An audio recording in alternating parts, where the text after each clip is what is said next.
Okay. Nobody else has joined yet.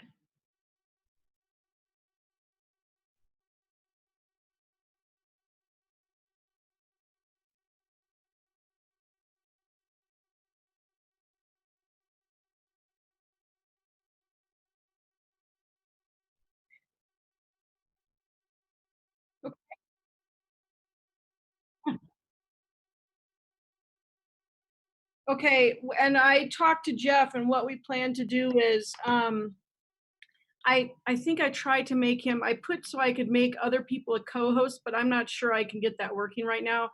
But I'm just going to introduce, start, and I'm going to put everybody on mute, and then it's going to be like a lecture style for the speakers. And then when they're done, I'll turn it over to Jeff, and Jeff will then talk a little bit, and then I can, if everyone just raises their hands, I can just accept questions like that, and then you can do the chat questions.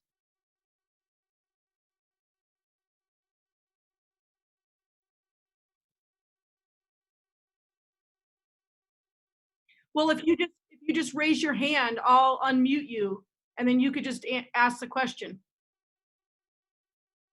Would that be okay?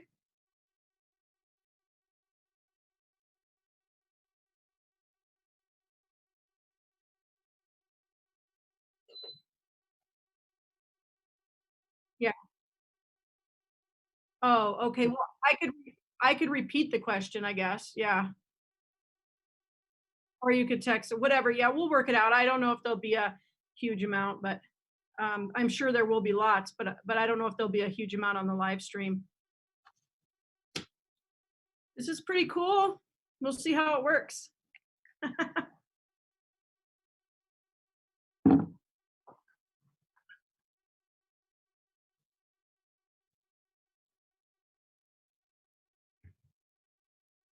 No word from Jack yet.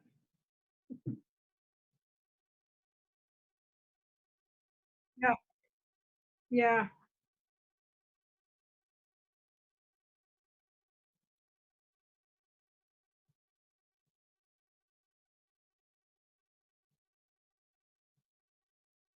It just yeah, it just went out this morning. So, but he did have a full conversation with the realtor. So if you want to get in touch with him, he can explain what that conversation was entailed and stuff.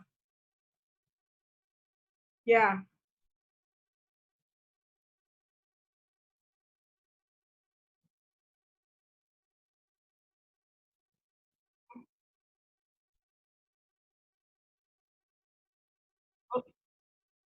Okay. Oh, okay. Yeah, we can. So we got new people joining us. Right. And I have just muted everybody to start so we don't have a lot of chaos in the background. I think I did anyway, but maybe not.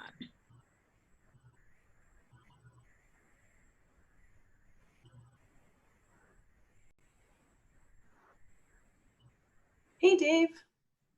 Hey. I guess I didn't. Hey. I don't know how to do this, so sorry. You're good. We can hear you. We can see you. Yeah, I got to close the door because it's too loud.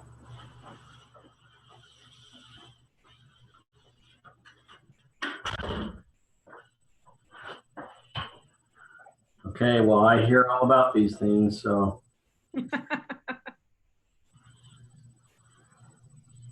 The noises you hear, people are arriving and I'm admitting them. That's why it keeps ringing if you hear that.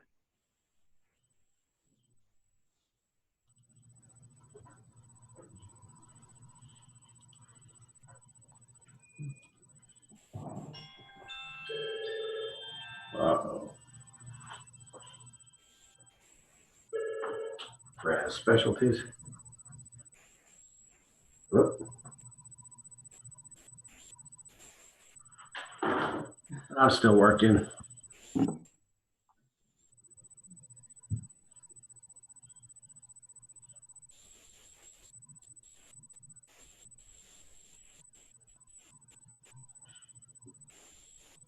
There's Tim.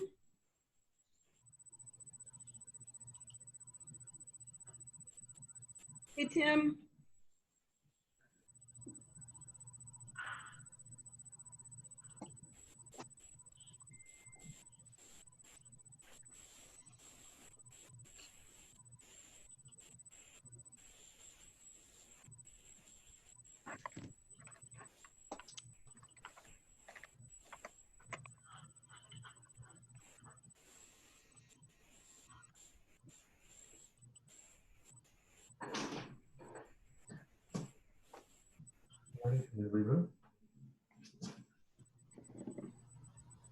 Hey, Tim.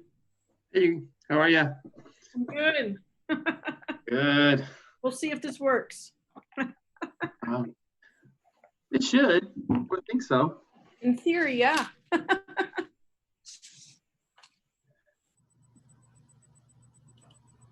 See, we're waiting for Jeff to get on and a couple other people, I think, for sure. There's Jeff.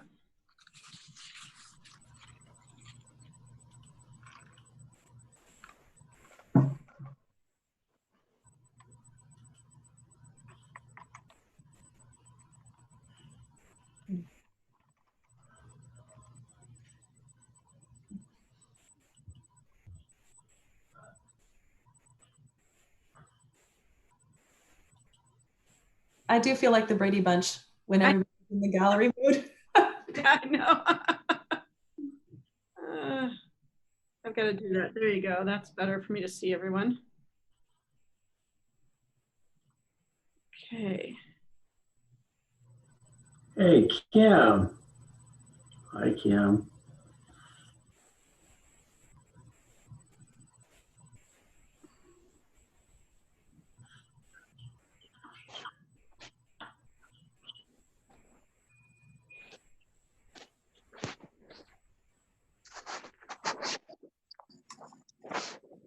I hope so.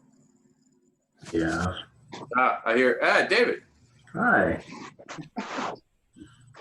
and Miss Brittany. How are you? How's everybody? Matlick, Matlick, we have the same coat shirt on almost. Dude, I went total New Hampshire flannel right now. Okay. Real test will be if Bill has a suit on. No one get excited until we see what Bill comes. Better not. That's funny. I bet he at least has a collared shirt, like a pressed iron collared shirt. A pressed iron color shirt.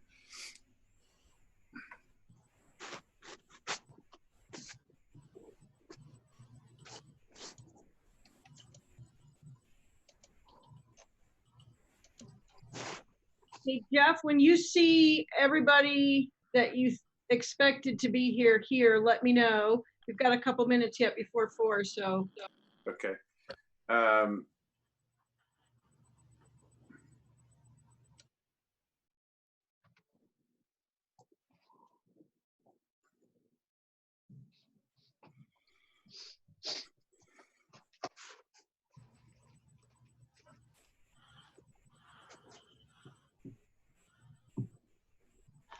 Hey, Brandon, do we have anybody on the live stream yet?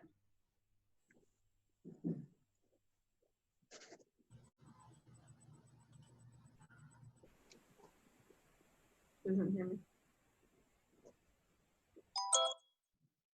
Hey, Brittany, when we get to the thing where we talk about current events, if you would just, I can either email you something to share, or if you'll give me host, I can share it real quick and then you can pop Okay. me off host. Okay, tell me that I've never done that yet. Do you know how I Okay.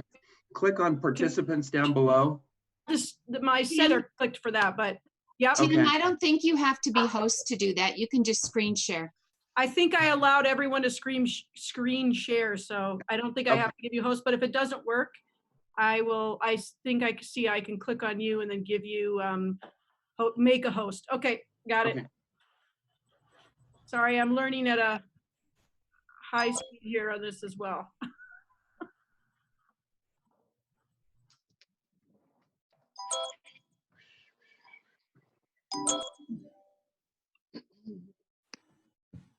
Now there are some people on YouTube, right? It's live streaming on YouTube and people can submit comments there. Okay. Oh. Yeah, I saw. I don't know if the Dan is Schaller or somebody else. See. No, it's not Schaller. Okay. Here's another. Okay. Hi, Amy. Oh, there's Bill.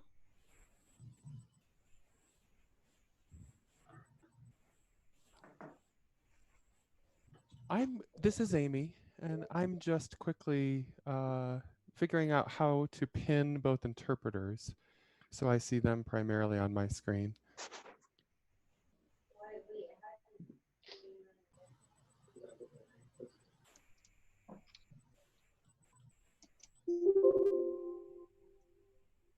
So I see, you know, Dan and Bill and Tim, obviously. So we can wait for a little bit more, Brittany, if you want. Okay, whatever you guys want. You just I'm going to. So we don't know. Yeah. So we probably don't know how many people are watching it on YouTube on the lives. I can find that out. Brandon, another board member from our board, is monitoring that so he can convey any texts or Okay. chat questions. So why don't we wait till about 5 after and then we can go. Okay, If that's okay. It's like only a couple of minutes. sure. Trying to figure out how to fit everybody in smaller pictures so I can see everyone. Oh, four YouTube viewers. So 4 people are watching the live stream. Okay, and this says we have 33 people as participants. Mr. Berlinzoni, yes? Hey, Brian.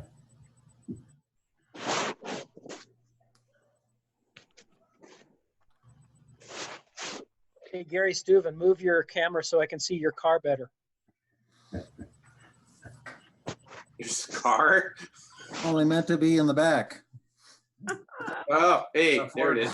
Hey, Arizona 4 years ago. I'll show you another one. It looks like a Chevy, but I can't tell it. now there's It Amy is. Malik. Okay. 57 Chevy. Yeah, so I would. 34, 110. Okay. I see some familiar faces there.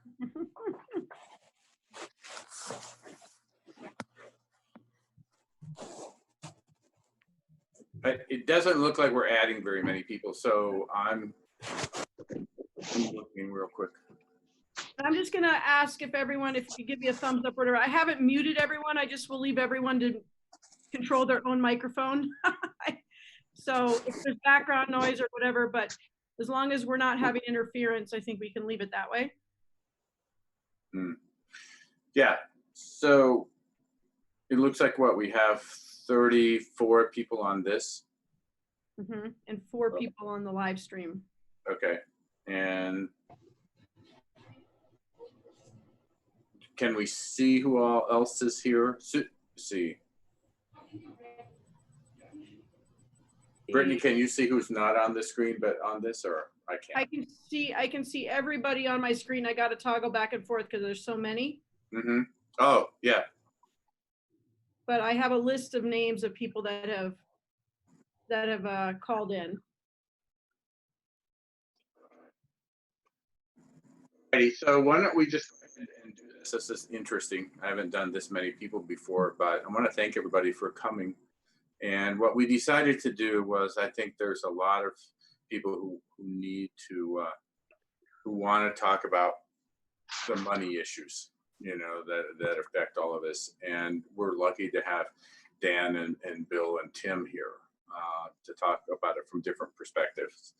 And so what we had discussed doing is starting with Dan and to do a little bit of an update on where the league's at, you know, what's going on at the league, and then to pick up his perspective. And then I would like for Bill to do it next, if that's okay, and then we'll wrap up with Tim. So Mr. Schaller, you're up, my friend. Sounds good. And hello to everyone. So good to see you. I know it's crazy times right now, and I hope everybody is staying safe and healthy throughout all of this. So yeah, thanks, Jeff, for inviting me to be here today. Happy to provide a little bit of overview of the latest we're hearing from both the state and federal perspective. But Jeff did ask me to first touch on quickly some league-related items. And without belaboring the point, because many of you have probably seen some of the communications coming out of the league about some of the transitions that have been happening at the league, the long and the short of which is that For a while, Hold on, I'm sorry. I'll mute everybody because that doesn't seem to be working. you're good. Yeah, well, he's doing that. So yeah, I was just gonna say that myself and Teresa Tate, who is our Vice President of School Services, have been appointed the joint interim leaders of the organization while the league figures out what it wants to do from a more permanent perspective as relates to the executive director role for the organization. And I'll just say on behalf of Teresa and myself and the rest of the staff, our sincere hope is that the same level of service around advocacy and around school supports will continue forward in this interim period. I think the board thought because some of the main functions of the league are school services as well as advocacy and policy, that it made sense for Teresa and me to assume the interim leadership. And we've very much enjoyed working with the team. There's a lot of great collaboration and energy happening at the league. And so the league is in a very stable and strong position right now. And please don't hesitate to think of us as a resource during these trying times, and don't hesitate to reach out to us. So maybe I'll stop there for a second, see if there are any quick questions about the league. Tim Matlick, as you all know, is on the league's board as well. And so if he wants to chime in with anything in particular there. But again, I'll just reiterate that I'm very excited and optimistic about where the league is at and where the league is headed, and looking forward to continuing to provide a high level of service to you all.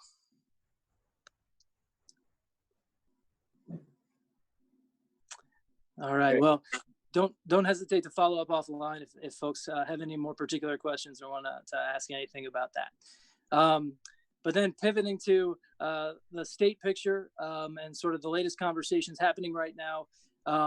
So as you may have seen, the legislature met last week to start laying out a plan of what a tentative return might look like in order to figure out what the budget for next year is going to be. And they know very well how much all of the schools and districts across the state are waiting to find out this very, very important information. So the plan that they mapped out, so long as the health situation doesn't erode further, is starting in early May for the Joint Budget Committee, who sets the budget, to start coming back to figure out where we're at right now and what exactly is our revenue situation. And so on May 12th, the Joint Budget Committee is going to get a mini revenue forecast. Typically, the state has revenue forecasts every quarter, but because of the volatility of the situation we are in right now, they're going to get another mini revenue forecast to see where things are at. The last one that they had in March, as I'm sure you all have seen, showed that there had been quite a dip in the amount of revenue expected for next year relative to before that. So back in December, when they got a revenue forecast, the projections were that the state would have over $800 million in additional funding to be able to spend on all of its priorities and new legislation next year. In March, that had already dropped down to $27 million in additional funding. So all the excess had basically been wiped out. And now, obviously, a month later, with the markets being where they're at, people are projecting that the figure will be even lower. By some estimates, I've seen it in the $1.5 to $2 billion range as far as how much revenue has dropped from that December forecast. So I'll finish with the timeline on everything, and then I'll speak a little bit to the latest that we are hearing about what per pupil revenue might look like next year. The mini revenue forecast happens on May 12th. The Joint Budget Committee continues the rest of that week to flesh out their draft of the long bill, which is the budget. The House comes back on May 18th and spends a week to consider the budget. And then they hand it over to the Senate the week of May 25th, so that by the end of that week, it can be ready for the governor's signature by the end of May, which then gives districts the month that they need in order to have their budgets out there before they are 100% finalized before or by June 30th. So that's sort of the timing that the legislature is hoping to work from at this juncture. And then, there's been so much speculation and so many conversations happening about what per pupil revenue is going to be looking like next year. We have reached out to some of our contacts on the Joint Budget Committee to try to get it from the horse's mouth as far as like what some of them expect. And some of the projections that we've heard from them are for people to sort of anticipate, like a best case scenario would maybe be that we could hold flat. In other words, the same amount of per pupil revenue from this year would roll forward into next year, but that you probably want to have some contingency plans at least that look at a range from 0 to 5 in terms of the decrease in per pupil revenue. So that's sort of the latest we're hearing from the state in terms of per pupil revenue. There have been some others who are suggesting you might want to have some contingency plans that look at like a potential for a 10% cut.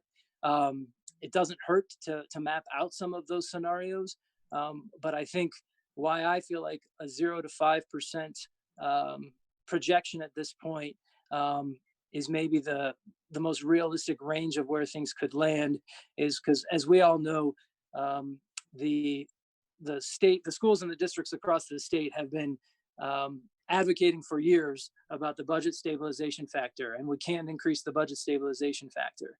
And even if we hold per pupil flat, that will still increase the budget stabilization factor. And so if the legislature has to go so far as to not only start to increase it, but then to start cutting revenue, per pupil revenue next year, that's just a lot of pressure that they would face in that circumstance. So I'll stop there and see if there are any. One of the things that we kind of talked about this morning is the following year, not next year, but the next year. Do you have any thoughts about that one, or is it too early? Yep, and I will. It could be your own personal. Yeah, in some respects, I might defer to some of the seasoned hands that are also on this call, who have been around the charter school space and the school funding space for a long time and lived through the Great Recession. But as you know, and many of you lived through this, these things tend to have a little bit of a drawn out effect. In other words, while maybe hopefully we will rebound more quickly than people are anticipating right now, and we will not see a prolonged recession, increasingly, it seems like it could be a possibility that we're heading into some territory like that. And if that is the case, during the Great Recession, over the course of a couple of years, we saw total cuts in the range of like 15 to 18%. And so we are starting to, to the extent people are trying to think ahead to the year after next, we are trying to tell people to think conservatively, because we might be looking at cuts that additional cuts that have to come next cycle. You said 15 to 18. I mean, again, that's what 2 years. What we saw the last time around. Yeah. And so, again, I'm not saying that would all happen this year. I'm saying, I'm still thinking in the 0 to 5% range this year. Yeah. But there could be an additional amount next year. And some of that is a function of like property taxes, which we all know inform some of the school funding picture. There tends to be a lag there as far as when the impacts of that are felt. Okay. The way we had discussed doing this, we'll just go through all of our speakers first and then ask questions. I think at the end, just in case, somebody's answering a question that somebody would have. And Tom, if you want to, and I'm going to ask you at the end to kind of, make an opinion from the district's perspective if you want, if that's okay. You can bob your head up and down or no, okay. It's okay. Thank you, sir. So next, Bill, we would like to hear from your perspective. I think everybody knows Bill from CDE, but. All right. Well, thanks, Jeff. I was trying to put together some ideas for what to cover with you all, and just kind of pulled information based on what has been most top of my mind recently. So the first thing I was thinking about was the federal funds that are coming to Colorado for education. And there's a really good summary that has come out of this organization, Alliance for Excellent Education. And they did a nice breakdown. So the amount of money that was allocated was about $31 billion for the nation. And of that 31, 13 billion is set aside for K-12 state education agencies and $3 billion for governors. You might have seen some information yesterday. So the way that money has kind of started to trickle out is this was all passed in what was called the CARES Act. And from the time of passage, the U.S. Department of Education has 30 days to essentially announce how they're going to get that money out the door. And they accomplished their first major task with that, with getting information to governors yesterday. And so that provided the first level of insight to how that money is going to flow. And that was the $3 billion amount. And of that $3 billion, they announced that Colorado was eligible for 44 million. That ended up calculating to be about 1.5% of the total amount. And so the governor now has 30 days to ask for that money. And I believe I had seen some indications that from the time he requests that money, the feds will turn around and give it to him within about a week. So the feds are committing to a pretty quick turnaround time for that. So that first chunk of money may be arriving in Colorado pretty soon, and it will sit in the governor's authority. Now, if the governor wants to spend that money for education, essentially giving it out to, we always use the term LEAs, local education agencies, which would typically be considered a school district. There has to be some level of agreement with how he's planning to do that from the department. So that money we're expecting soon, but then the larger amount is the $13 billion. And I believe that like, this is where I'm kind of flying a little in the dark. But my understanding is that allocation is going to be based on Title I formulas. So how money has flowed to states based on Title I calculations. And they haven't published that yet. So that's where the U.S. Department of Ed has 30 days to communicate on that. So we're waiting on that communication on how that money is going to flow to Colorado. So right now I've come up with an estimate of how much money that could be. And I think if we use the Title I formula from the past, that would be Colorado get about 1% of that money. If I took the more favorable estimate of what they gave the governor at 1.5%, I think it's going to be somewhere in that range. So that means that Colorado is expected to get for K-12 to the department I'm estimating somewhere between $128 million and $195 million. Right now, if I were a betting man, I think it's going to be closer to that 128 number, of which at least 90% of it has to flow to the districts. So using that 128 estimate, we'd be looking at about $115 million going to districts. And it has to go to districts based on how we disseminate Title I funds to districts.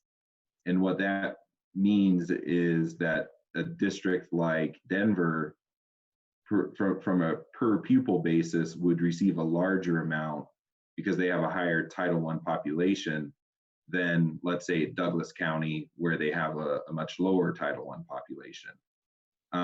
So there's some elements of the law that say this money has to flow based on Title I formulas, and that's at the federal level and at the state level. But once it gets to the school district, school districts have greater flexibility for how they share those funds. So once it hits the school district, they no longer have to follow the Title I formula. And I think that's important because the way Title I funds go to schools is there's like a rank order. And if you're a Title I school, you get federal funds. If you're not a Title I school, you don't get federal funds. There's no requirement under this law that the funds would have to go to the school in that same way. So I just want to be clear on that. Once it goes to the school district, there's going to be some level of flexibility with how those funds get disseminated. My estimate, when I gave you those big numbers, 115 to 175 million, not that this helps, but my math on what that calculates out on a per pupil basis is somewhere between $127 a kid to $193 a kid. So depending on the Title I representation in Jeffco, you might be close to the average, you might be above the average, you might be below the average. My guess is that you're probably slightly below the average, but not far from that. So that'd give you a rough estimate of what type of funding would be there. So going to a separate topic, and this has recently got some attention in national news, is that the feds have other types of waiver flexibility. And one of those that is currently getting explored is the waiver of the charter school program grant. And so there was a story that said, hey, why don't states think about requesting a waiver from the feds on how they use their CSP dollars? And so that's something that is relevant to our office. And we manage the federal CSP grant for Colorado. Currently, we have two grants. One was awarded in 2015, and one was awarded in 2018. And to let you all know, we are currently having conversations with the feds on the 2015 grant, because we see that there's a high likelihood that they would give us a waiver to use unused funds in support of addressing what we would consider more emergency needs during this time of remote learning. So we're optimistic that we'll be able to access some funds that we can make available for charter schools to request support from. And that'll likely happen in the next 6 weeks or so. So I don't have anything definitive for you now, but I would say likely looking at the end of this school year, we should be able to make a small amount available to the sector where you can request it for support to address certain types of emergency needs. Likely what that would be are purchases related to digital remote learning. So like purchase of laptops where you need laptops, potentially like hotspot support. If you're getting subscriptions for educational resources, things like that may be something that you could access this pot of funds for. Beyond that, I have some cursory data on the needs inventory. So y'all were great at participating and submitting information for your schools on this state needs inventory that we reached out about. And on that piece, right now we're looking at, like it's a hard number because it's not quite clear how some schools responded, but at a high level, what we're looking at right now is a need in the charter sector for about 5,000 devices to get into kids' hands to support them with remote learning at this time, and about 5,000 kids that are needing internet service. And so those are some of the big challenges that we see that we want to look at addressing in the near term. And then beyond that, there are some more descriptive elements of the needs inventory. And some of the data points that we see right now is in the charter sector, the number one need that was identified by school leaders was social emotional support for students. And so they're saying if we could get access to more social emotional supports, that would really help us right now. That's our top need. Next would be family engagement. And so I think that what we're hearing and what we have seen is a lot of schools are struggling with getting a hold of all families. And so are there supports that they can access that will help them get connected to those families that they haven't had success getting in touch with since going remote? And then next would be supports around online learning and online instructional supports, content, and elements like that. There was a community needs question. What are the largest community needs that they're seeing for their communities right now? The number one answer was on mortgage support and rent support for families, technology support, mental health and counseling services, and then food. And I think that's an interesting one for charters, is when we're looking at emergency feeding, how are your families doing that need access to emergency feeding? I'm assuming that the district, and I'm a resident in Jeffco, it seems like there's been a strong operation in Jeffco to make sure that families have access to food who need food at this time. But would love to hear if there's any particular challenges you all are seeing or interest there.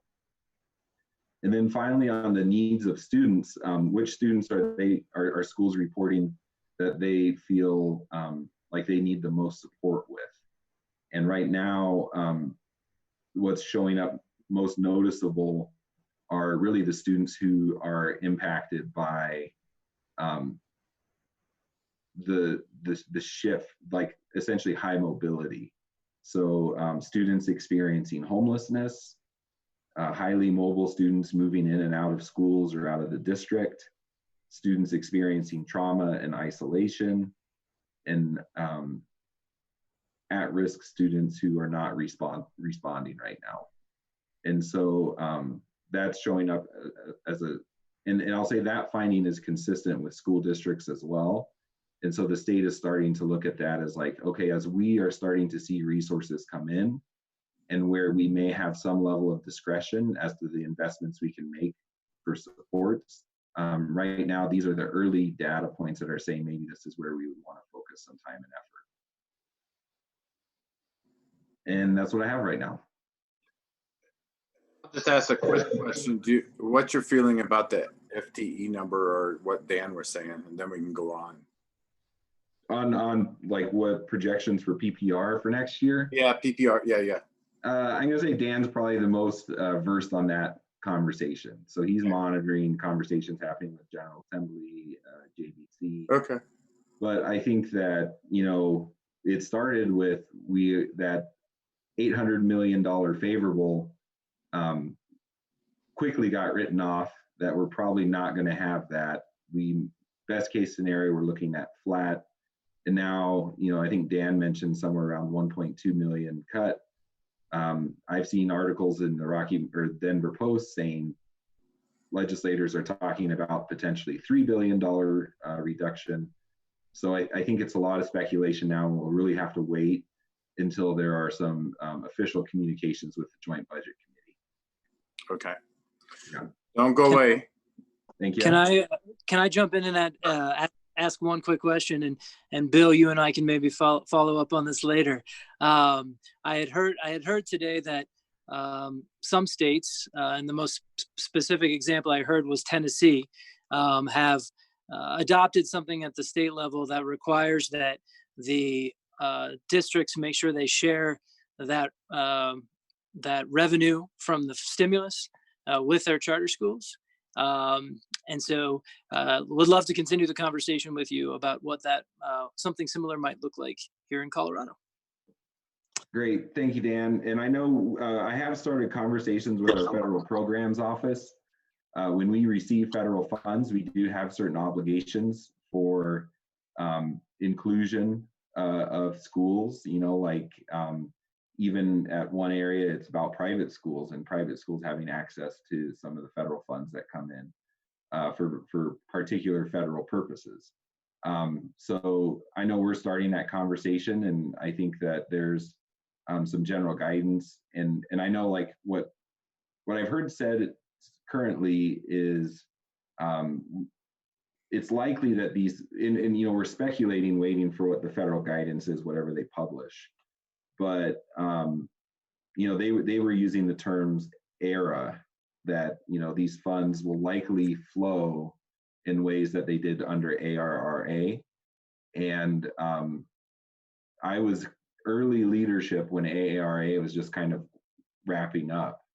So it might be helpful just to hear people's experience with how that was when the relief funds came out in 2009. Denise, did you get your question answered? I see that you on a text. I'm going to read for Bill here. Would you also be applying for waiver of lottery requirements to allow charter schools access without an approved lottery policy? Is the question. That's a good question. I would say that we want to make it a streamlined process. So we really don't want to create an application process that is going to be very difficult for schools to seek the funds and for the state to administer. We'll have to look at that. I haven't thought about that right now. We'd have to look at what some other states have put into their plans. We're kind of trying to plagiarize their work where we can. But I feel like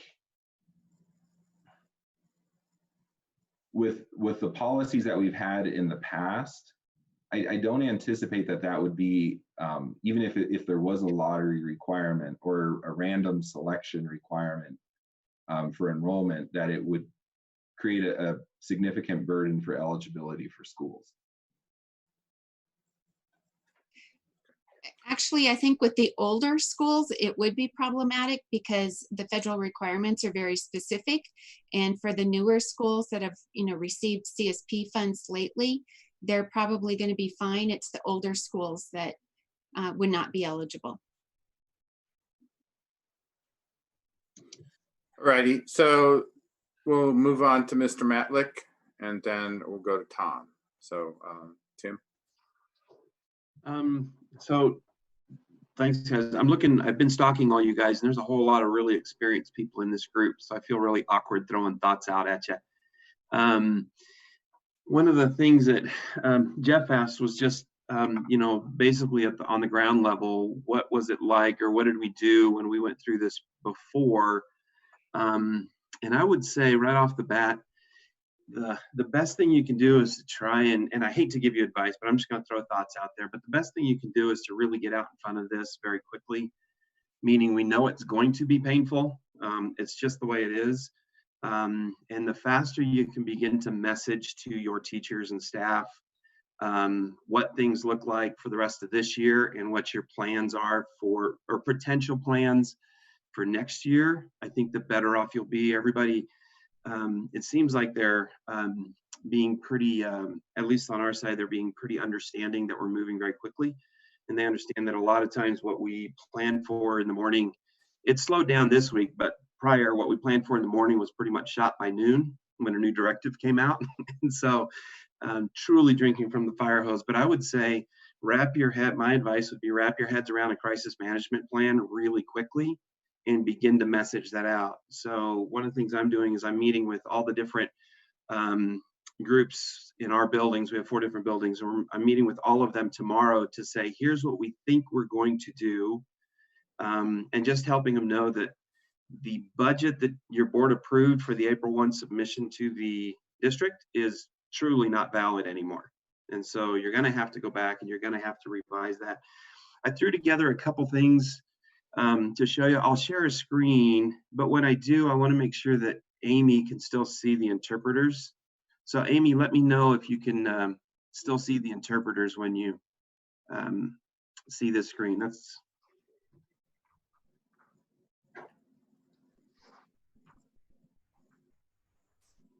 Amy Novotny, can you still see your interpreters?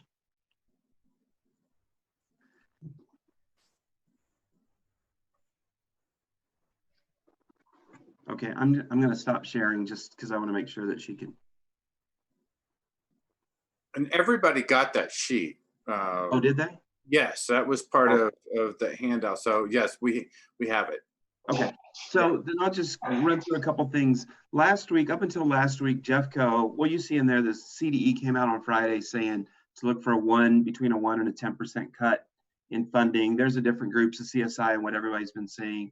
Jeffco, up until last week, was thinking funding might be flat. Toward the end of last week, they came out with a negative 5% budget on PPR.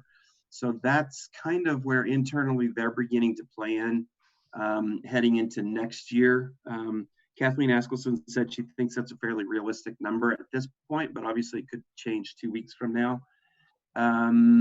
I've not heard from Dan or anybody else, and Dan, you can jump in, or Bill, you can jump in, but I haven't heard that there's any talk on rescissions on this year's PPR yet. So that is something we experienced last time, but I haven't heard that. One of the things that I would recommend, if you haven't done so already, is to contact Bill Cottonsteady from CDE and get on the charter school emergency contact list. He forwards the bulletins that goes out to the superintendents and the BOCES directors so that you can get the information as fast as possible. So email Bill to get on that charter school emergency contact list. And then if you're in a school where you're going to be struggling financially, CDE came out with guidance on how to use your Tabor reserve. You do have to pay it back.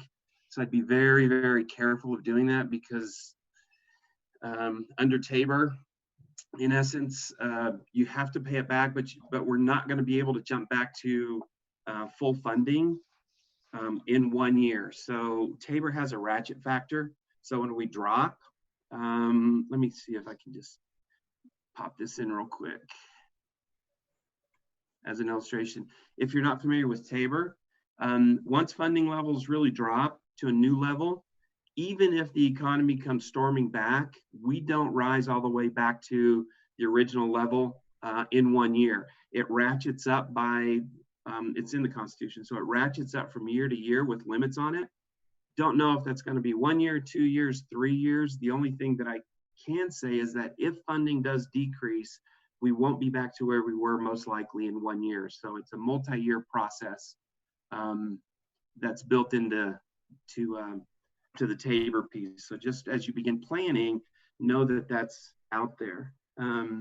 Couple other things you might want to consider inside of Jeffco. If you need to have products shipped to somebody's home and you're purchasing it with a P card that's issued by the district, the finance team needs your board to approve you're being able to ship to somebody's home before they will allow that. So in your next board meeting, if that's something you want to do on a limited basis, make sure your board approves that and gives your business managers, principals the opportunity to do that.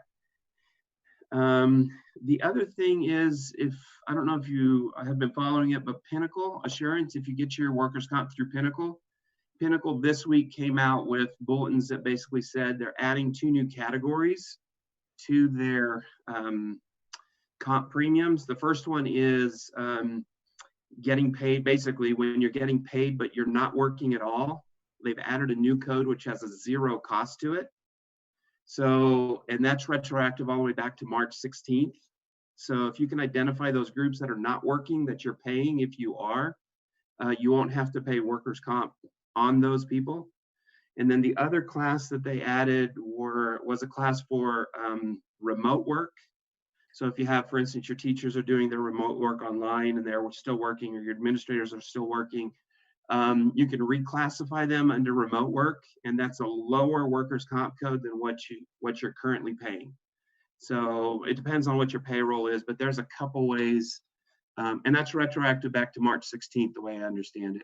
So you might be able to save some money if Pinnacle's your provider. The only other thing I would throw out there is, Tom, kudos from my part, kudos to the district for the disclaimer that they've been adding to a lot of their messaging that goes out to parents that say, in this area, charter school, like graduation and some of those other areas, that charter schools are allowed to make their own decisions and contact your charter school. So I do appreciate that coming out in those announcements. So those are just some thoughts off the top of my head. And like I said, there's a lot of highly experienced people on the call that probably have better information, but that's what I'll throw out for now. Okay. Mr. Tom, would you like to? Jeff, if it's okay, Yeah. I just want to interrupt real quick because Yeah, Tim Bill. jogged my memory on something. I want to throw it out there is with the federal money that's coming in, there's a term that's used that applies when the funds are given, and it's called maintenance of effort. And it essentially says that when the state takes this money, they're agreeing to a certain level of maintenance of effort. And what that agreement is that they will keep funding schools like the system with state appropriation at the level of a 3-year average. So when we take these funds, we're essentially saying that we're agreeing to maintain our funding at the levels that they're at right now, or whatever the 3-year average would be. And I don't know if that's going to be ongoing for like next year, the year after, and so on and so forth. The feds have already anticipated that might be problematic. And so they did put a provision in that says, unless you get a waiver from the feds on maintenance of effort. But it's just something to keep in the back of your minds as you're looking at budgets in the coming year, is if you see a cut that's happening at the state level, that cut should be taken into consideration with commitments that are being made around maintenance of effort. I'm also going to throw one other thought out for Tom to consider. Tom, as we're going into the new budget year, and if the district is going to be making cuts, I'm wondering what the finance team will do with the purchase services, because the purchase services that was sent out and that was sent back in April was based off of fiscal year 21 projections and past. So that may change. So I'm just wondering if they might at some point be revising some of those numbers, because there are some big cost increases built into this year's purchase services agreement. I know you don't have an answer for that now, but. Well, I can give you an answer, which is the purchase service agreement is based on projected PPR for next year. And if that changes, we would certainly have to amend those down to figure out, what kinds of services can be scaled back or other changes we could make. So that's a really good point, Tim. So Tom, do you have any other thoughts, in general, what you're seeing inside? Yeah. For those of you principals and other leaders that were part of Dr. Glass's presentation on Tuesday, he did a video presentation and a talk on Tuesday to all of the principals and leaders in the district. So forgive me for being repetitive for those of you who saw that presentation, but let me just give you a real quick overview of what he was saying. Jeffco is expecting or planning on a 5% reduction, which for Jeffco means $34 million. And that means that the proportional share to charters would be 3.4 million, because we represent about 10% of the district. Those cuts would be for this coming year, starting in July. So call it a $30 million problem. He identified, or the team at Cabinet has identified various ways to take care of those or address those shortfalls. One being, these are all elements that could be deployed. Spending down some reserve, pay reductions, central program cuts, furlough days, school closures or consolidations, which is not on the table for this coming year, but maybe on the table in the future. And last of all would be layoffs. So let me just give you a couple of examples. So a 5% reduction across the district with no layoffs to avoid layoffs. And again, forgive me for those of you that already heard all this. A 5% reduction with no layoffs could look like $15 million spending out of reserves, $7 million from 2 furlough days, so people would just have 2 days off without pay, $6 million from a 1% pay reduction, and $2 million from district reductions, that'd be central office. So I think that's a likely scenario. Another way to bite that apple would be a larger reserve spend. So that would be a $20 million reserve spend, $3.5 million from 1 furlough day, $2 million from district central reductions, $4.5 million from pay reductions. So that would be like a 0.75% pay reductions. So he wanted to share that this is all happening really fast. Everybody's going to have to be adaptable. The 30 some odd million dollars in paying for the district is going to have to be allocated and shared among all of those who are affected. And of course, that involves negotiations with the unions and everything else. So there's going to be some pretty heavy lifting happening over the next month or so, just to figure out, number one, what that reduction is actually going to look like, and number two, how to spread it all out across the way. Any principals or other leaders who've seen that presentation, anything you want to add, I'd be glad to have you do that.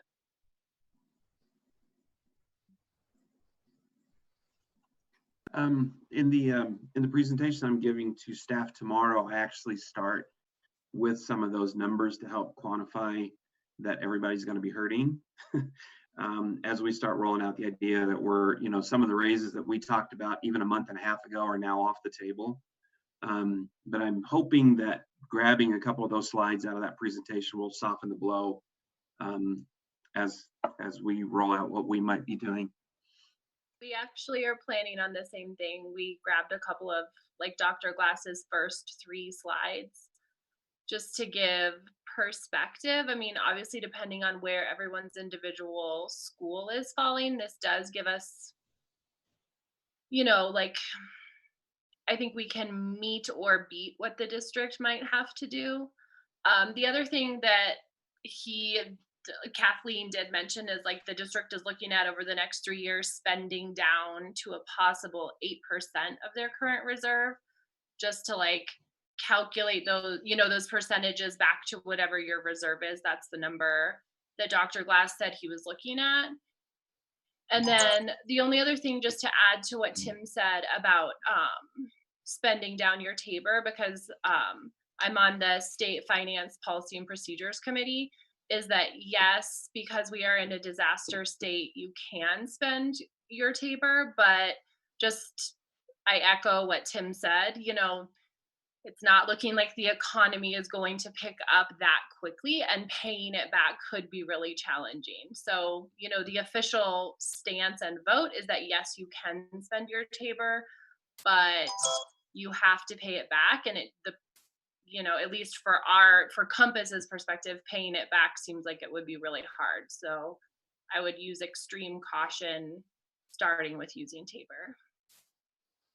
Tom, the federal money that's going to wind up at the district, what's the conversation there in terms of sharing with the charters? Yeah, so I think as Bill has mentioned, it's clear that the federal money that comes into Jeffco will be shared with the charters. The question being, is it going to be shared based on FRL numbers? Or that's not what Bill said. Or what did you say, Bill? Not FRL. What did you say? Title I. Title I, sorry. So yeah, so for some of our schools that have higher Title I populations, if that's the scheme, they would receive more money than some of our other schools that don't have higher Title I populations. So, the district has done that before, and so I wouldn't be surprised if that was some of what they were looking at doing again. Okay. The other consideration that I feel like isn't getting talked about very much, and that's probably because it's such a small percentage of schools and small percentage of charter schools, and I actually put this in the survey for tomorrow, Dan, are the schools that also have preschools. So I know Amy Malik is on this call, but I think that, you know, I already said this to Tom, but the communication about Jeffco waiving tuition for March, April, and May was an unspeakable blow. And then just that we're losing, you know, depending on the size of the school. I mean, we're not in most cases collecting tuition right now. And so that was one of my responses to like, what can the league do, or what has the league maybe not addressed? But the schools that have preschools were taking an additional, very substantial economic hit. What are we? I can see, you know, Michael from Mountain Phoenix nodding. You know, we're paying those teachers. Remote learning isn't necessarily appropriate for 3-year-olds. So I don't know. I just think it keeps getting missed in the conversation. It's not a lot of us, but those of us who have preschools are just, we're taking a huge financial hit. Are you asking Tom a question, or are you just making a statement about it? I'm just putting it, I'm trying to like bring it to the consciousness, because it Yes. keeps, you know, it's just often not part of the conversation. Like even, you know, Bill said, like those federal monies will be available for K through 12 education. But those of us who have preschools are just suffering like an additional financial hit. So more just bringing it to the consciousness of the league, of JCSC, that it's an additional factor. Yeah. Do you think, Tom, that the district will divide up the federal money on the FRL basis to individual schools, so the schools will get money all different? You know, you think that's a possibility, or is it, you know, because there are some real needy schools and some schools that are more well off, and, you know, or are they just going to, you know, divide it up equally and call it good, which is what we'd like. But Yeah, it would be nice if it were just divided up, you know, per capita, and I think you could certainly advocate for that. But like I said, there's already precedent for divvying up district funds based on Title I number. Mhm. So I think that's an item of advocacy for you all. Okay. Tom, the question was, when will the district know that answer on how it's going to be divided up? Yeah, that's a really good question. I think first we have to figure out how much we're going to be getting from the feds and when that spigot is going to open. But I don't think it's too soon to start having that conversation now. As I say, I don't think it's too soon to start advocating on that right now. Okay. Brittany, do we have some questions down in the chat box? Are you looking at those, or do we have questions from people and you want to go ahead and do that now? I am keeping a track of those, and there's one question that hasn't been asked yet. What are you all thinking about highly impacted and mobile populations in terms of retaining students? Any thoughts on the economic impact on already stressed families, similar to Hurricane Katrina type scenario?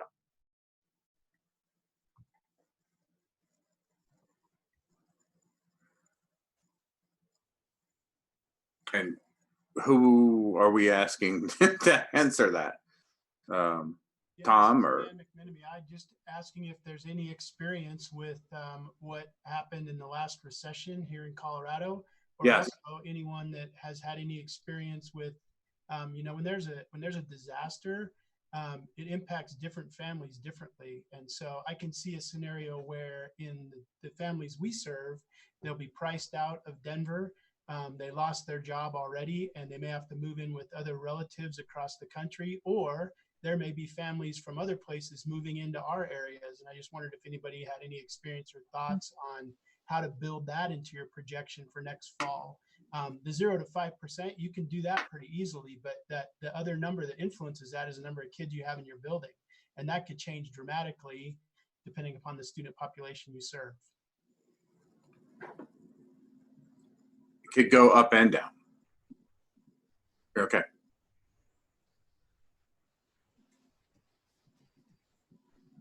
Brittany, is that the only question that was unanswered?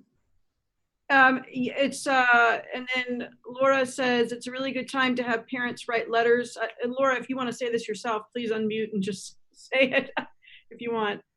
Happy to. Thanks, Brittany. Uh-huh. To echo Tom McMillan's, it's a really good time to have your parents write letters to the board and copy the superintendent asking for fair distribution of federal funds.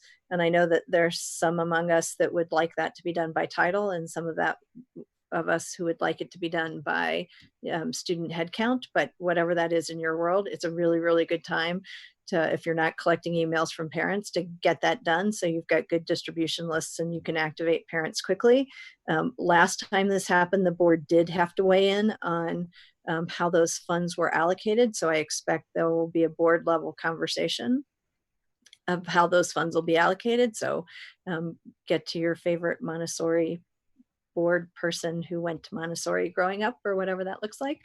And then the other part of my conversation was, last time this happened, to Dan McMenamy's point, we saw a huge increase in the population of students on the east side of the district as families moved in with one another again.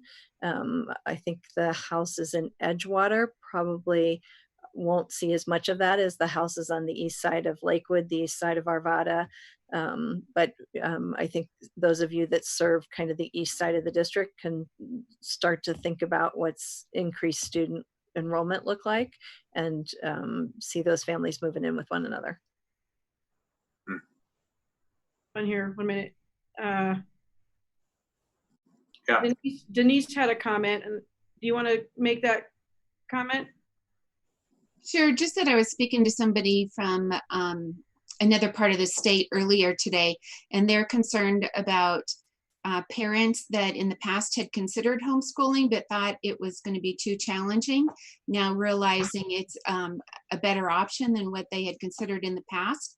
And that, combined with their fears of what happens when they're, especially young children, go back into a school environment. And so they, in that region, are all projecting a 3 to 5% decrease in the number of enrollments.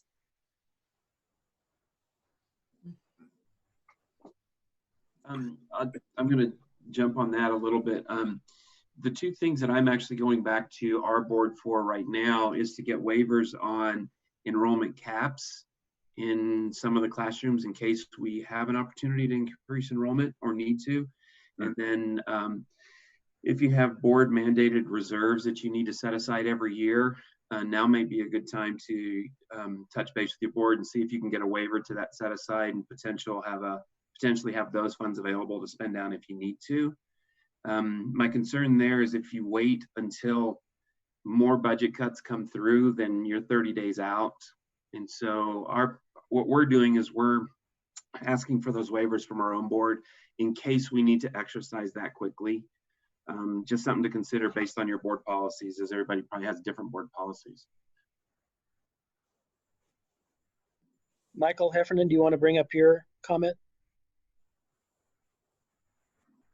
Sure, thanks. So this is something Maggie Payne and I will explore next week with the Finance Committee. And it was a question that was brought up at the end of Dr. Glass's Tuesday leadership meeting. And it's really just looking at the here and now and exploring what a furlough day, day without pay would look like from now through the end of this fiscal year, and how that that could be carried forward into the next fiscal year. Susan, oh, sorry, go ahead. Go ahead. No, Jeff. I was just going to say, I don't see a reduction in funding, this year for the school. So I don't think you'd need to do a furlough day. The only place you're losing money is, what was talked about a minute ago in terms of tuition. But that's a different issue. That's a different group of kids. But the FPP will likely present more freedoms on carrying money forward at the end of the year. So if you wanted to do a furlough day this year to make up, let's call it $30,000 in contingency, put that in your contingency and move it forward to next year, yes, you could spread that out. So, I mean, I think from a strictly state, are you allowed to do it, carry that money forward? I would say yes, the restrictions on moving carry forward through to next year, I think like that would be accepted by Jeff. I think Stephanie Corbo would agree that like Jeffco would accept that. We talked about it. I mean, it's just so hard to say because the other side of that is like if we have teachers whose spouses just lost their job and they're theoretically, hopefully going to be back to work in August, would 2 furlough days next year, like would they be getting a double hit right now? But I don't think it's a foolish idea. I mean, we're definitely discussing it. And then, well, does anybody have anything more on that? I have another comment in the section that I can read, or Susan, do you want to? Sure. So just the world I navigate in, I sit on a number of just different webinars across the country on how different schools are managing this and what national agencies are talking about. And I think everybody who's reading 74 and Chalkbeat and everything else, multiple states and multiple districts are starting talking about what is it going to look like if people are going back in the autumn, and are putting in place plan A, plan B, plan C.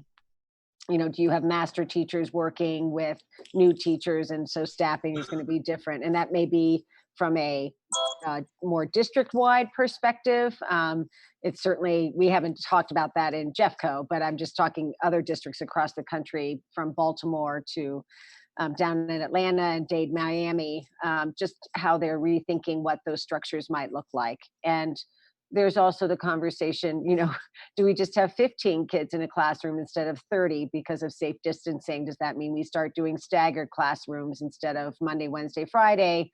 Everybody's there. We, you know, have Monday, Wednesday, Friday are people that begin with A to L, and then the other kids come in on Tuesday, Thursday, and then we flip it the following year or following week. So all I'm saying is people are thinking about this, and a lot of people on the different webinars were suggesting that the plan has to be in place so that, as you were talking earlier, Tim, everybody's communicating about it. Everybody's talking about it and understands what is plan A, what is plan B, what is plan C, and how is that going to roll out from a communication space. And then the other thing is, you know, if we lose, I know Jeffco, I think, Tom, we're talking about 350 kids in the budget not going to, you know, not being there. What does that look like for all of us if there are children that have immune deficiencies, have asthma, have challenges where their parents are saying, we're not going back into the classrooms? And so what ripple effect does that have through our systems, and how do we help them? So for example, are we planning ahead of time to say in October, hey, you know, did online remote work for you? We want to keep you here with our school. How do we make that still happen for them? And that just, once again, is planning. And I don't know exactly how that all works, but there's a lot of really smart people out there in the world that are talking about it. And I think the more ideas we generate and talk about among this group, the greater. Susan, I really appreciate you bringing that up. I think that's a very important point. You know, Governor Polis, when he's talking about, you know, going back to what would be a new normal, he said something along the lines of, we're just not going to be flipping the switch and turning the light bulb back on. It's going to be slowly turning up the dimmer little by little so that the light bulb gets brighter. And so I think what's interesting about some of the ideas you threw out is, I'm sure there will be charter parents who say, you know, my kid's got asthma and I want to keep doing the remote thing and maybe come in one day a week, or, you know, I think everybody needs to be prepared for those kind of contingencies going forward. You may not have as many kids in your school next year as you do this year. We'll just have to see, I mean, physically there, so. Right, and I think, Tom, that's the big question is, and we're not unique in that. I think of Dougco that has a number of charter schools and you know, and down through the Springs, and that is how do all schools and district managed schools deal with kids not necessarily being in that classroom? I mean, I don't want to use the term, you know, bodies in the seats, but yeah, that's kind of what it is. And I know a number of you guys do homeschooling and already, and I know a number of you provide that offering. And you've also provided the offering now for online remote learning too. So how do you retain that, and how do we keep our kids in Jeffco and our kids in the schools where their parents want them to be? And I think we have the opportunity to kind of think outside the box, and the more information I get just from my work, I'm happy to send over to Jeff, and he can put out there and give to people and things like that. I'm happy to do that. But it's a dynamic that every single webinar I'm on, people are talking about, from the 5,000 kids in a class, or to 75 kids at one rural school, up to 335,000 kids in Clark County, Nevada. So it's an issue for all of us. So can I throw a question to Bill Cottonsteady based on that? Bill, do you think there's going to be an appetite at CDE to go away from the required seat time and go to and potentially broaden the virtual learning possibilities that brick and mortar schools could offer some of their kids for some of that seat time? Or do you think, has that not come up at all? I'll say that's a good hypothetical, Tim. No, I know we're currently operating under a waiver for that through this year, under the general assumption that y'all are continuing instruction remotely through the end of the regular school year. As for next year, we are starting to consider what does education look like in the fall. And I'm living in this space with an assumption that education will probably look like a blended model. And when we're operating in a blended model, that creates confusion around seat time and instructional days. And we have some guidance around that right now, but we have not applied that guidance to the situation that we have under COVID. And so if the fall is still influenced by COVID, I would be inclined to say that we might still be operating under some type of waiver process. But if it becomes a new normal, then we would have to look at getting more specific around those guidelines. Right now, that guideline is essentially saying that we would allow for some level of flexibility based on what is adopted by a school board for their educational process. So if they say that this is their educational process, where some of the learning happens at home and some of the learning happens at school, then that can be used to inform the calculation. But I don't know if that would be definitive enough if we're talking about this applying to, 100% of kids versus 10% of kids. So good question. That's our best thinking right now. I would say if we're living with this in the time of COVID, it would likely fall into the waiver space, but it is something that could benefit from a little more definition down the road. Brittany, I saw a message from Dan. Yep, this was talking about the funding flow for what that looks like when you have these blended learning or you have kids that are remote learning. What's the, how's the PPR going to be calculated, or currently is it being calculated for those scenarios? And especially the October seat count, was someone else mentioned that for next year.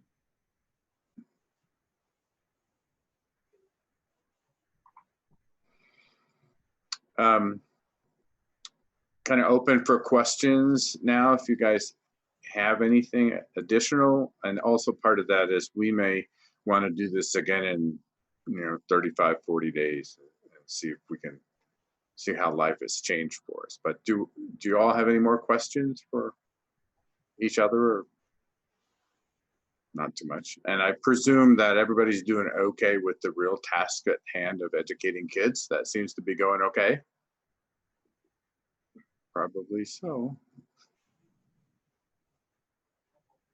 Okay, so maybe we can meet a couple of weeks after the joint budget committee meets or something, so we have a better idea. Brittany, thank you for putting this together. And no, thanks everybody else. Thanks for attending. This was great. Yeah. Really. There's a kid. Okay, All right, always. we'll pass them to our board. It's going to hear everybody's thoughts. Thank you. Yeah, thank you all. We'll talk to you soon. All right. Thanks, Jeff. Bye. Bye-bye. And I'd like to thank Dan for rescinding his resignation from CLCS and coming back among us. You are too Thank kind. you, Brittany. Too Thanks. kind. Bye, everybody. Oh, there's the kid down there. All right. Bye, guys.